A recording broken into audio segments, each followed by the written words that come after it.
Hi hello வணக்கம். இது என்னோட ஃபர்ஸ்ட் லாங் வீடியோ. இந்த லாங் வீடியோவில் என்ன பார்க்க போகிறோம்னா என்னோட ஜாப் ட்ராவல் பற்றி தான்.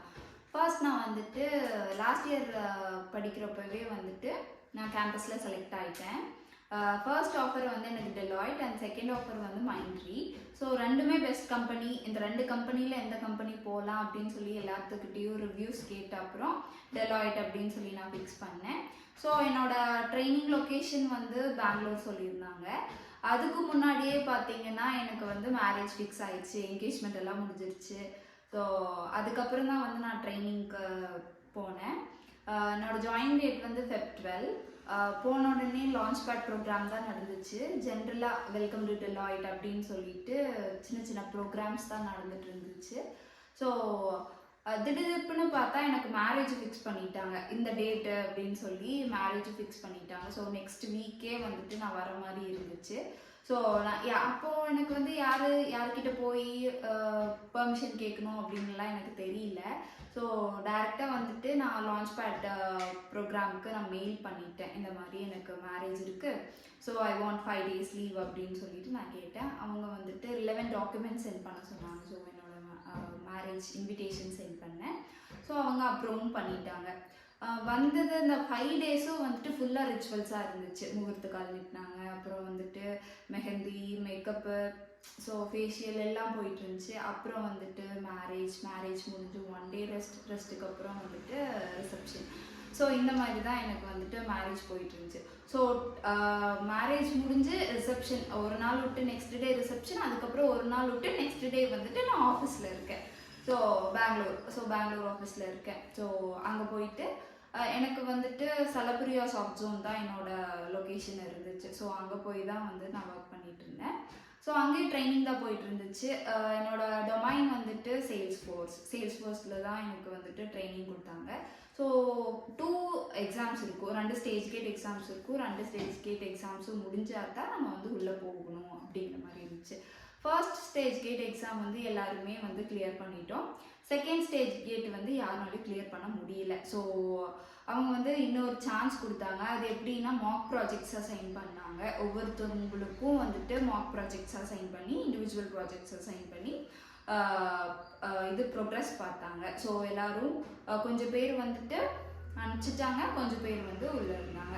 ஸோ நெக்ஸ்ட்டு திருப்பியும் வந்து second round of mock project அப்படின்னு சொல்லிட்டு அதுவும் போயிட்டு இருந்துச்சு. அதுக்கப்புறம் வந்துட்டு ட்ரைனிங் எல்லாம் முடிஞ்சிருச்சு, நீங்கள் வந்துட்டு உங்களோட பேஸ் லொக்கேஷனுக்கு போய்க்கலாம், ட்ரைனிங் லொக்கேஷன் இல்லாமல் பேஸ் லொக்கேஷனுக்கு போய்க்கலாம், 15 days தான் டைம், நீங்கள் சென்னையில் இருக்கணும் அப்படின்னு சொல்லியிருந்தாங்க.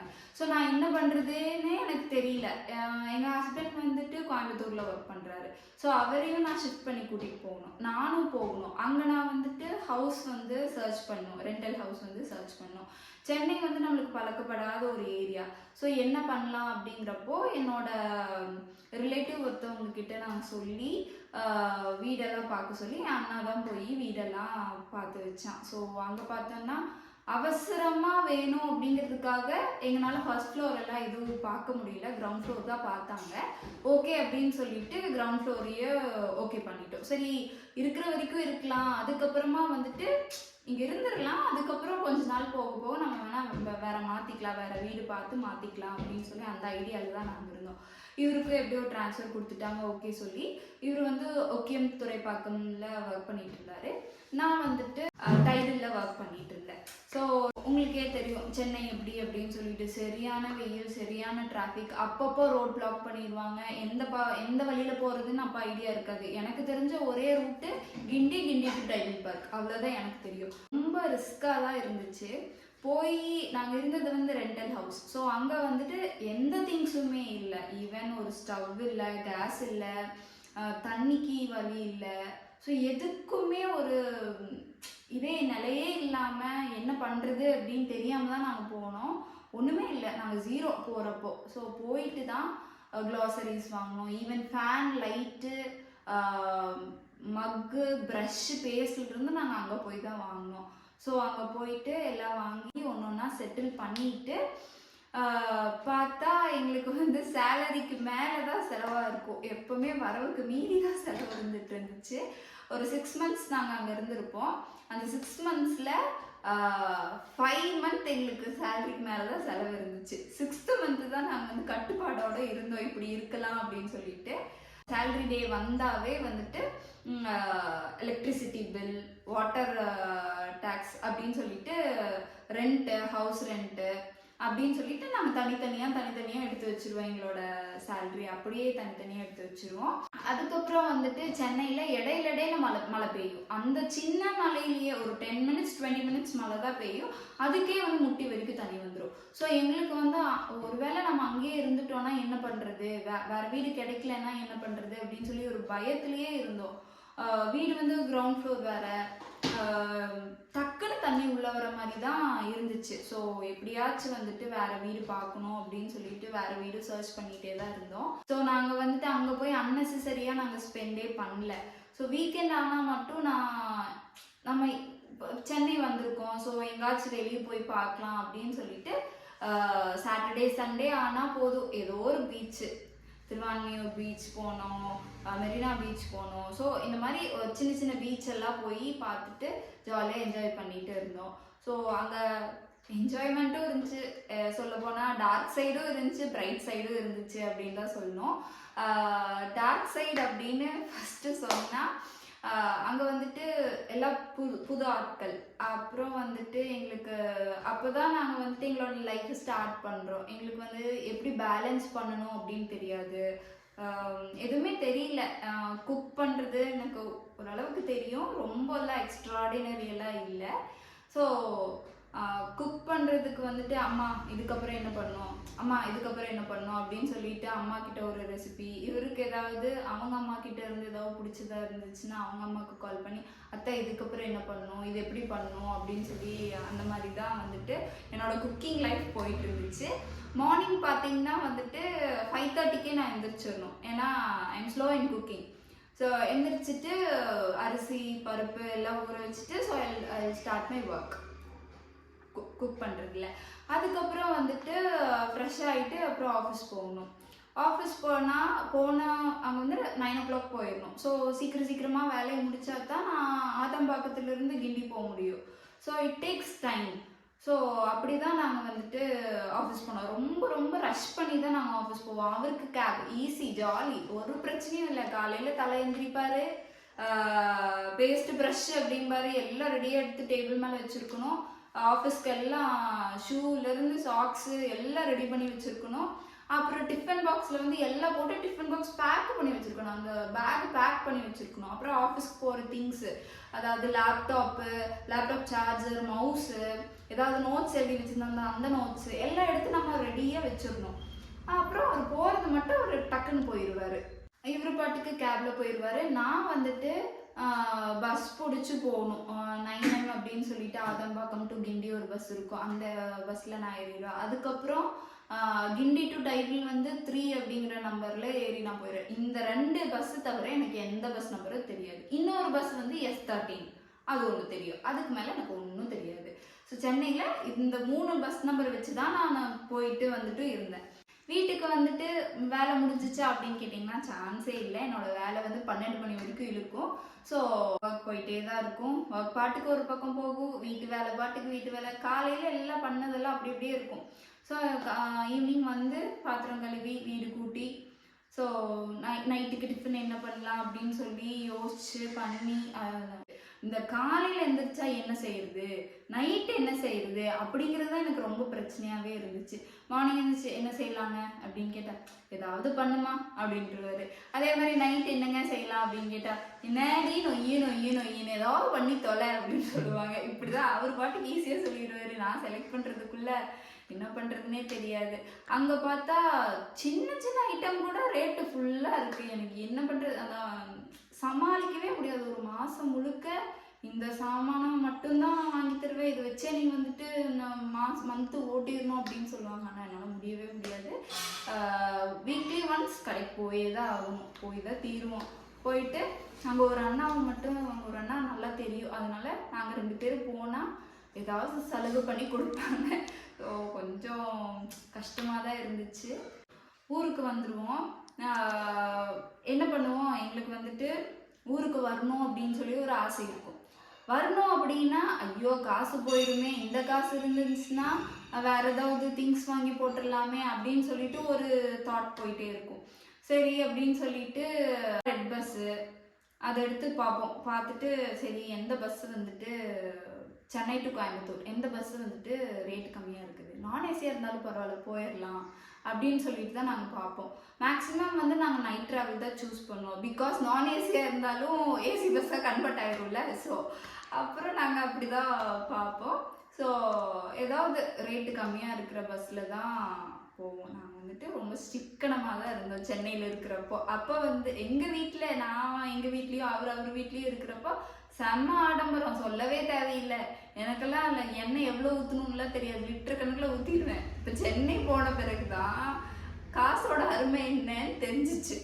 ஸோ ஒரு ஸ்பூன் தான் எண்ணெய் ஊற்றணும், 2 ஸ்பூன் தான் எண்ணெய் ஊற்றணும் அப்படின்னு நானும் தெரிஞ்சுக்கிட்டேன். அவரும் வந்துட்டு போனால் 4 ஷர்ட்டு 4 பேண்ட்டுன்னு எடுக்காமல் அழகாக போகிறாரு. ஒரு ஷர்ட் எடுக்கிறாரு வந்துடுறாரு. அப்புறம் ஜீன்ஸ் பேண்ட் 2 வச்சுருந்தோம். அந்த 2 ஜீன்ஸு தான் மாற்றி மாற்றி போட்டு அப்படி தான் போயிட்டு இருந்துச்சு எங்கள் லைஃபு. அப்படி தான் வந்துட்டு எது வந்து காஸ்ட் கம்மியாக இருக்கோ அந்த பஸ்ஸு சூஸ் பண்ணி வந்துடுவோம்.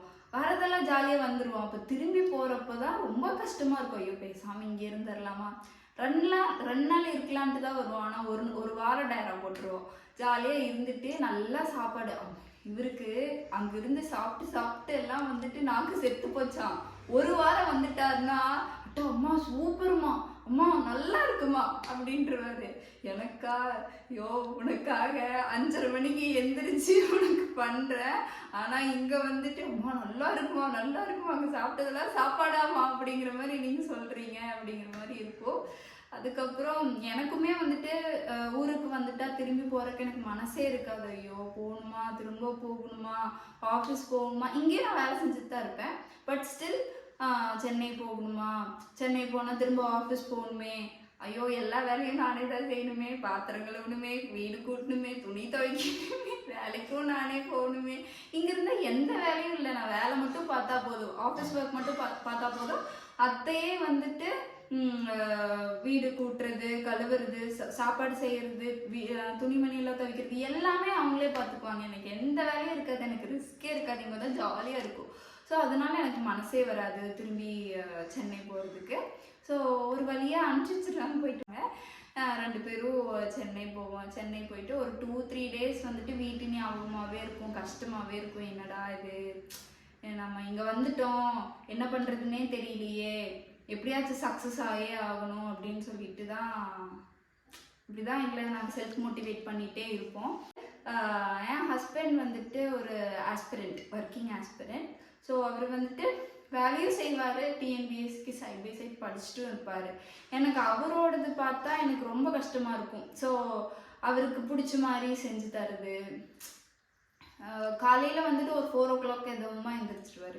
நைட்டு அவர் தூங்குறதுக்கு 1-1:30 எல்லாம் கூட ஆயிருக்கு நிறையா நாள். ஸோ ஒர்க்கும் பார்த்துக்குவார்.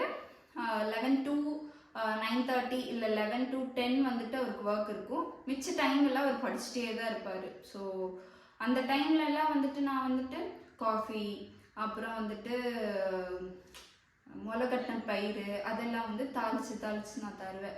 ஸோ அவரும் ஹெல்த்தியாக இருக்கணும், நானும் ஹெல்த்தியாக இருக்கணும், ஸ்ட்ரெஸ் தெரியக்கூடாது அப்படின்னு சொல்லிட்டு ஏதாவது அவருக்கு ஹெல்ப் பண்ணிகிட்டே இருப்பேன் நான்.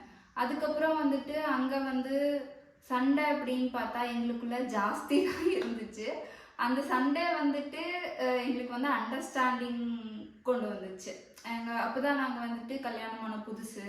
ஸோ எங்களுக்கு எங்களுக்கு 2 பேர்த்துக்குள்ளே எந்த ஒரு கம்யூனிகேஷனுமே இல்லை. பிஃபோர் மேரேஜ் கூட எங்களுக்கு ஜஸ்ட் 2 months தான் டைம். அதுக்கப்புறம் மேரேஜ் பண்ணிவிட்டாங்க. நவம்பர் மந்த் பார்த்தாங்க, February மந்த் கல்யாணம் முடிச்சு அனுப்பிச்சிட்டாங்க. ஸோ எங்களுக்குள்ள அண்டர்ஸ்டாண்டிங் அப்படின்னு சொல்லிட்டு ஒன்றுமே இல்லை. அந்த சென்னை டேஸ் வந்து எங்களுக்குள்ள அண்டர்ஸ்டாண்டிங் வந்துட்டு ரொம்ப அதிகப்படுத்துச்சு. சண்டை ஜாஸ்தி இருக்கும், அதே டைமில் வந்துட்டு எங்களுக்குள்ள அண்டர்ஸ்டாண்டிங்கும் வந்துட்டு ஜாஸ்தி இருக்கும். சம்டைம்ஸ் வந்து நான் வந்துட்டு ரொம்ப டவுனாக ஆயிடுவேன், எனக்கு நான் ரொம்ப முடியல, ரொம்ப டயர்டாக இருக்குது அப்படின்னு சொல்லி நான் படுத்துட்டேன்னா கூட அவர் வந்துட்டு எனக்கு ஹெல்ப் பண்ணுவார். சாட்டர்டே சண்டேலாம் குக்கிங் வந்து தலை தான். ஸோ அவர் தான் எல்லாம் பார்த்துக்குவார். சண்டே ஆகிட்டா மாற்றமே இல்லை, அவர் மட்டும்தான் செய்வார். ஸோ ஜாலியாக இருக்கும். ஸோ நான் சொன்ன மாதிரி தான், டார்க்கும் இருந்துச்சு, பிரைட் சைடும் இருந்துச்சு. டார்க் சைடு வந்து இதெல்லாம். ஸோ பிரைட் சைடு அப்படின்னு சொல்ல போனால் அங்கே வந்து எங்களோட டேர்னிங் மூமெண்ட், எங்களோட லைஃப் டேர்னிங் மூமெண்ட்டாக அது இருந்துச்சு. எப்படி வந்து நம்ம சேவ் பண்ணலாம் ஒரு ஃபேமிலிக்காக அப்படின்னு யோசிக்க ஆரம்பித்ததே நாங்கள் அங்கே தான். எப்படி நம்ம சேவ் பண்ணலாம், இனி எப்படி நம்ம சக்ஸஸ் ஆகலாம், இன்னும் நம்ம வளரணும், பத்தாது அப்படின்னு சொல்லிட்டு யோசிக்க ஆரம்பித்ததே நாங்கள் அங்கே தான். இப்படி தான் எங்களோட சென்னை டேஸ் போச்சு. அதுக்கப்புறம் வந்துட்டு மழை ஸ்டார்ட் ஆயிடுச்சு. ஸோ ஜாஸ்தி மழை. இதுக்கு முன்னத்த வருஷம்தான் வந்துட்டு ஃப்ளட்டு வந்துருச்சு அப்படின்னு சொல்லிட்டு எங்கள் வீட்டிலலாம் பயந்துட்டாங்க. எங்கள் வீட்லேயும் சரி, அத்தை மாமா அவங்க வீட்லேயும் சரி ரொம்ப பயந்துட்டாங்க. இதுக்கப்புறம் நீங்கள் அங்கே இருக்காதீங்க அப்படின்னு சொல்லியிருந்தாங்க. நாங்களும் வந்துட்டு சரி அப்படின்னு சொல்லிட்டு பேக் பண்ணிவிட்டு இங்கே வந்துட்டோம். ஸோ என்னோடய ஒர்க், நானும் இங்கே வந்துட்டு ஒர்க் ஃப்ரம் ஹோம் பண்ணிகிட்டு இருந்தேன். அவருக்கும் வந்துட்டு அவருக்கும் ட்ரான்ஸ்ஃபர் கொடுத்துட்டாங்க. ஒரு என்ன சொல்கிறது, அந்த ட்ரான்ஸ்ஃபர் வாங்குறதுக்குள்ளே அவர் பட்ட பாடு, ஐயோ கடவுளே, என்னால் சொல்லவே முடியாது. என்னடா இது, இவ்வளோ கஷ்டப்படுறாங்களே, நம்மளுக்காக தான் வந்தாங்க, இப்போ திரும்பவும் நம்ம கூப்பிட்டு போகிறோம் அப்படின்னு சொல்லிட்டு எனக்கு ரொம்ப கஷ்டமாக இருந்துச்சு. டிஸப்பாயிண்டிங் மூமெண்ட் அதெல்லாம். ஸோ கூப்பிட்டு வந்து ஓகே சொல்லி ட்ரான்ஸ்ஃபர் ஓகே பண்ணி இங்கே வந்து, ஸோ 2 பேருமே இங்கே ஒர்க் ஃப்ரம் ஹோமில் இருந்தோம். அதுக்கப்புறம் வந்துட்டு 5 டேஸும் ஆஃபீஸ் சொல்லிட்டாங்க அவருக்கு. 5 டேஸும் அவர் ஆஃபீஸ் போவார். ஒரு 1 month 2 month வந்து நான் இங்கே ஒர்க் பண்ணிட்டு இருந்தேன், ஒர்க் ஃப்ரம் ஹோமில் இருந்தேன். அதுக்கப்புறம் நான் வந்துட்டு குவிட் பண்ணிட்டேன். ஏன் அப்படின்னு கேட்டிங்கன்னா, சம் குட் ரீசன்ஸ்னால நான் வந்து குவிட் பண்ணிட்டேன். இந்த குட் ரீசன் வந்து நெக்ஸ்ட் வீடியோவில் கண்டிப்பாக நான் சொல்கிறேன். Until then, it's bye from Moni. Bye.